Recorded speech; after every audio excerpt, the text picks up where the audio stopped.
Hi, greetings, fellow Trekkies and Truckers. Well, look at Star Trek Deep Space Nine Season 4 now continues on with To the Death. Dax and Chief O'Brien are sitting in the mess hall aboard the USS Defiant discussing Molly's habit of coming to sleep in bed with her parents as Dr. Bashir gets a drink and approaches their table. Unknowingly, Bashir sits in Commander Worf's favorite chair and invites to choose a different seat, while Dax and O'Brien chooses to remain in the chair. Worf then enters the mess hall, gets extra prune juice from the replicator, and walks towards his favorite chair.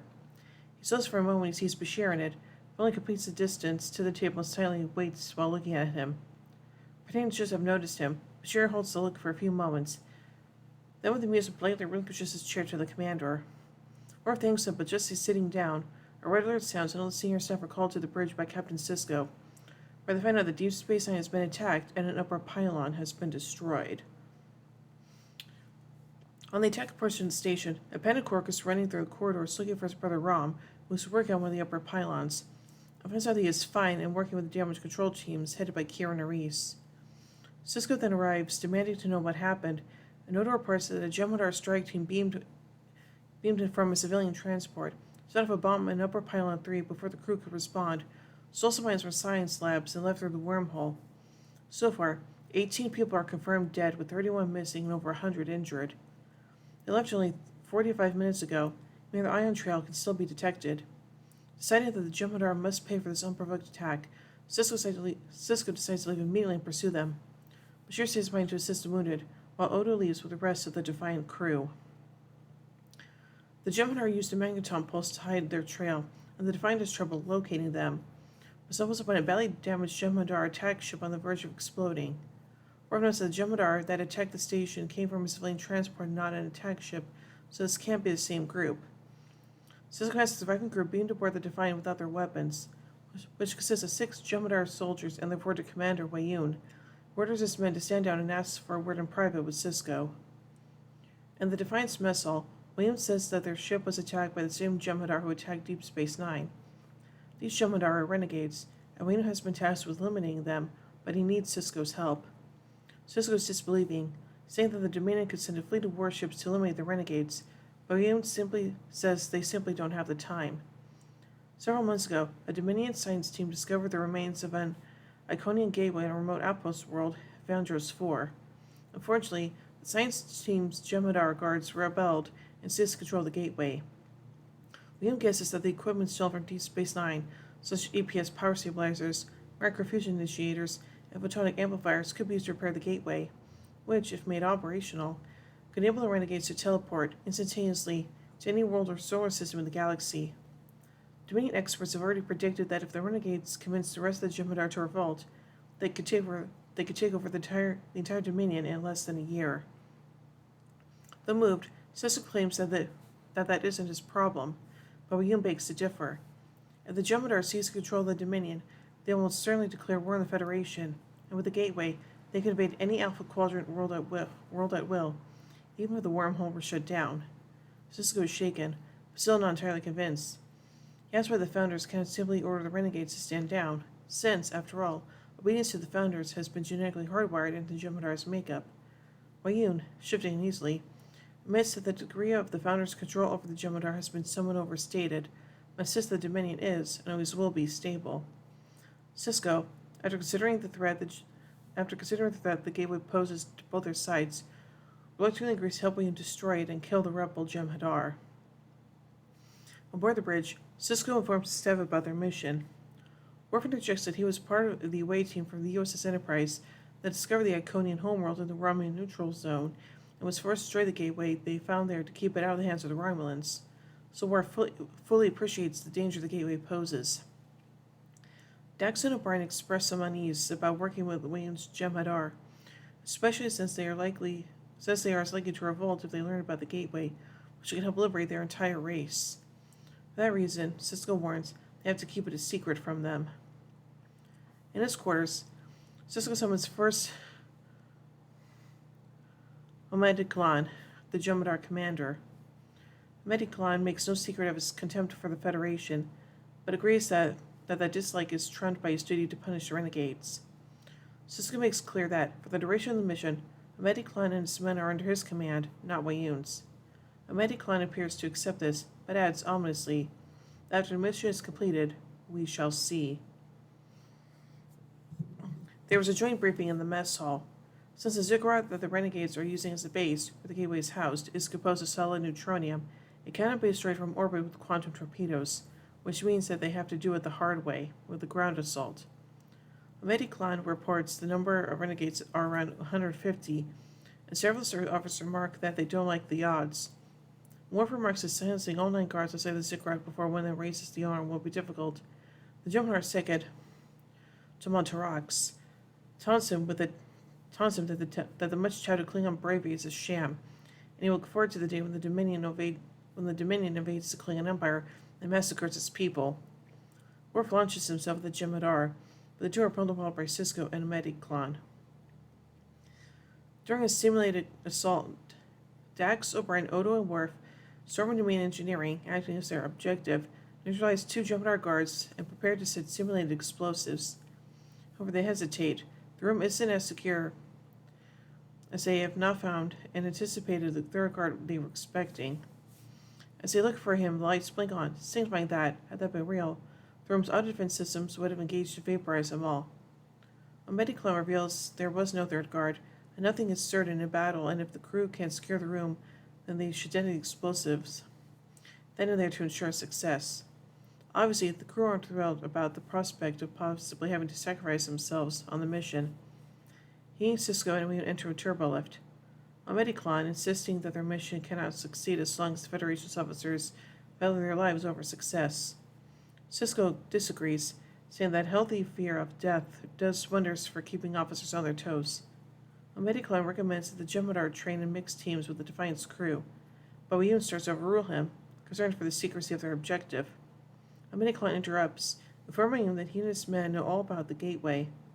William may believe that the Jem'Hadar's loyalty is bought with deceptions and the white, but the truth is that their loyalty to the Founders is inherent, unwavering, and stronger than the Vortex ever will be. If the Renegades disagree with this, then they deserve death. Sisko agrees that mixed teams will be used, but makes clear that he does not intend for this to be a suicide mission. A short time later, Dax is put up by Jem'Hadar Virak Kara, assigned to her squad, who has been staring at her while she has been piloting the Defiant for 2 hours, trying to learn more about her patterns. Conversing with him, Dax learns some new and unsettling facts about the Jem'Hadar's way of life. They are bred in birthing chambers, and for that reason, their species has no females, and the growth cycles are such that they reach maturity and are ready to fight within 3 days. They do not sleep, eat, or engage in any kind of recreational activity, and, because of the frequency with which they are deployed in battle, their lifespans are extremely short. No Jem'Hadar has ever reached the age of 30, and those that reach age 20 are considered honored elders. Virak Kara himself is only 8, and appears stunned when Dax casually mentions that she's over 300. She shares these findings with Worf and O'Brien over a meal, and they are further disturbed to witness another one.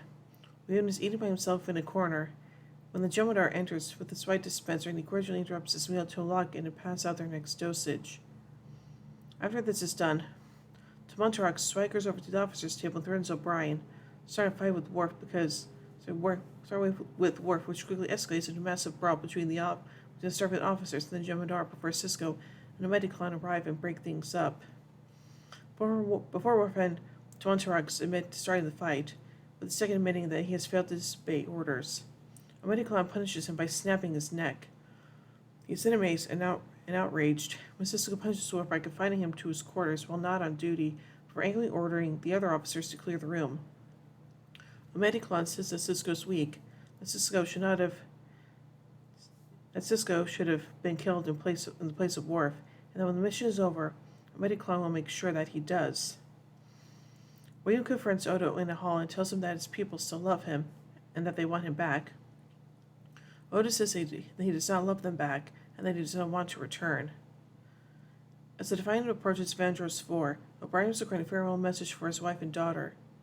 He confides to Dax that this is the 11th time he has done so, and every time he does, he's afraid that it will be the message they end up hearing.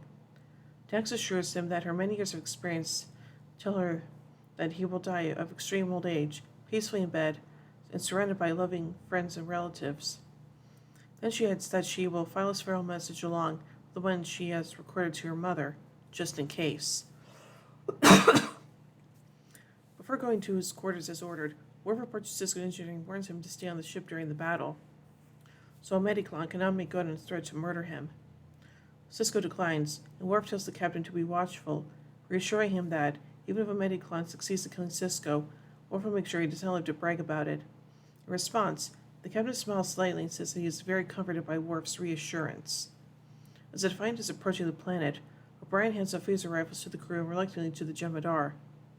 Sisko tells the strike force to prepare to beam down, but a Mediclon tells him to wait, and intones a Jem'Hadar battle chant ending, "Remember, victory is life."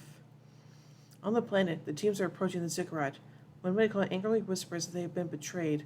Their weapons have been sabotaged. The Defiant officers check their weapons, and also find them non-functional. Dax theorizes that the gateway is generating some kind of dampening field. At that moment, several Jem'Hadar materialize and ambush the crew with melee weapons. The team overpowers the Jem'Hadar, losing two Defiant crewmen in the process. A Mediclon guesses that, without injury weapons or the element of surprise, Sisko will board the mission. Sisko says, "Guess again," and picks up a Kartikin and leads the team towards the Ziggurat. The team starts into the Ziggurat, killing several renegades, until O'Brien, Sisko, and Mediclon reach the chamber where the gateway is. After they kill the two Jem'Hadar on guard, O'Brien starts to set the explosives, which have a chemical backup day and are unaffected by the gateway's interference.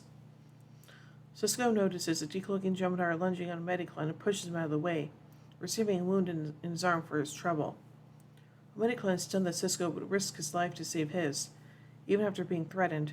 They exit the Ziggurat and make their way to a safe distance by the time the bombs explode. With the gateway destroyed, their phasers are functional again. William beams down with a Defiant security officer and offers his congratulations to everyone, and asks to inspect the remains. Instead, a Mediclon turns his rifle on the Vortigern and vaporizes him, as a punishment for doubting the Jem'Hadar's loyalty. There is a tense moment, as the Defiant crew and the Jem'Hadar stand off against each other, but a Mediclon lowers his weapon, saying that there has been enough killing for one day. He announces that he and his men will stay on the planet to hunt down and kill the remaining renegades. Sisko wishes him luck, but a Mediclon warns him that, though they fought well together, they'll be enemies the next time they meet. With that, the Jem'Hadar cloak can vanish, and the weary Starfleet officers beam back aboard the Defiant. Oof, damn, that was a lot of stuff that happened there. So let's take a look at a little bit of continuity surrounding this episode. According to Kilana, Wayuu managed to follow O'Brien and Sisko after this encounter that described him as direct. It's unclear how or when Wayuu transmitted his report to the Dominion since he was killed by a Mediclon in this episode. And now let's take a look at some trivia surrounding this episode. This episode features the second Iconian gateway after its introduction in Contagion. Some of the places shown in the Iconian gateways are Starfleet Command, Paris, Earth, and Bajor. Worf refers to the events of Contagion, mentioning that Starfleet Command supported Captain Picard's decision to destroy the gateway on Iconia. This is the first appearance of the Vortis since The Surge Part 2, the second episode of the third season. In The Dogs of War, Leonid euphorically claims that the Dominion hasn't surrendered in battle since it was founded 10,000 years ago. This seems to contradict Wayun Foran to the death, who states, "The Dominion has endured for 2,000 years." That number seems to align with the female changeling who later comments in What You Leave Behind that the Jem'Hadar had been the Dominion's first line of defense for 2,000 years. Jeffrey Combs and Brian Thompson later appeared in Babel 1, United, and the NR together, playing Commander Shren and Admiral Valdor, respectively. Kara Lofton does not appear in this episode. So I really do like this episode, and yeah, well, it's kind of cool to see the Defiant crew work with the Jem'Hadar. Yeah, it was kind of just a one-time thing, unfortunately, so yeah. So overall, I give To the Death 4 warp cores out of 5. Anyway, tune in bed as we take the next episode, The Quickening. So, until then, live long and prosper, everybody.